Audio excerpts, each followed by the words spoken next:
Hi everyone, welcome to the Highlights from Ukraine podcast, your daily audio summary of the latest news reported in the Ukrainian media.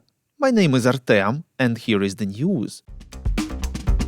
980 days less the Russian invasion of Ukraine. Overnight, Russian forces attacked Ukraine with missiles, guided aerial bombs, and drones. In Kharkiv, a Russian bomb hit an apartment building, reports LB. At the moment, it is known about at least 2 people who were killed, including an 11-year-old boy, and 34 were injured. In Kyiv, the fall of the debris of the drone was recorded. The high-voltage power line and windows of several houses were damaged. The grass was on fire. No casualties reported at the moment. President of Ukraine Volodymyr Zelensky visited Iceland. There he took part in the Nordic Summit, which gathered representatives of Iceland, Denmark, Norway, Finland, and Sweden. In his evening video address, the president informed that Ukraine secured agreements on new support packages for both its defense and energy sectors. He also had extensive discussions on investments in Ukraine's arms production and on developing joint defense projects. As an example, he mentioned the project with Denmark, which funds Ukraine's artillery production. Zelensky informed that Ukraine manufactures almost 20 Bogdana artillery units monthly. The president thanked all northern European countries for backing his victory plan. We would really appreciate if you could rate us, ideally with 5 stars, and leave a glowing review in the app where you are listening to this podcast, Apple Podcasts, Spotify, and others. This really helps more people to find out about the highlights from Ukraine and truth about Russia's invasion. Financial Times, citing senior Ukrainian intelligence officials, informs that approximately 3,000 North Korean military personnel were brought to Russia's Kursk Oblast this week and deployed just 50 kilometers from the Ukrainian border, reports Ukrainska Pravda.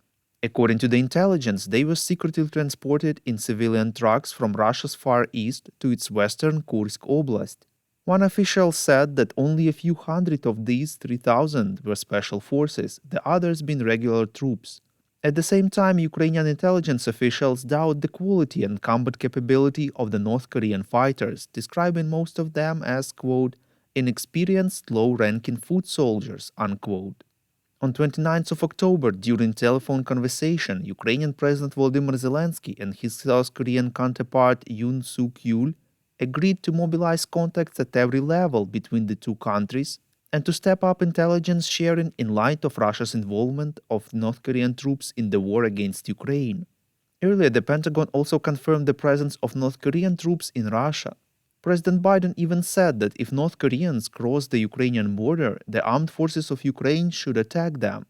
Ukrainian President expressed his disappointment by world leaders' response to Russia's engagement of North Korean troops in combat against Ukraine.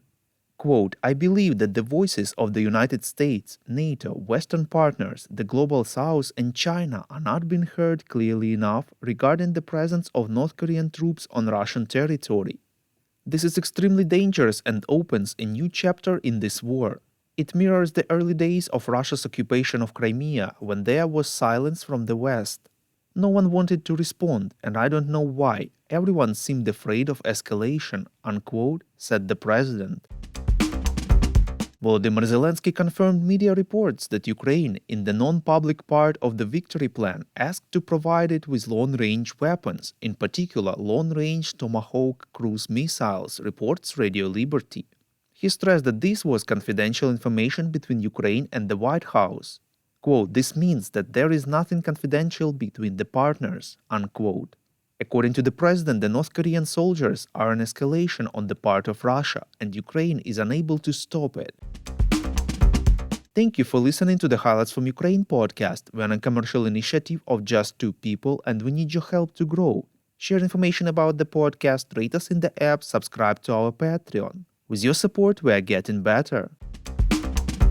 We call on you to demand from governments of your countries to impose the toughest sanctions possible on Russia and its citizens to stop their invasion of Ukraine.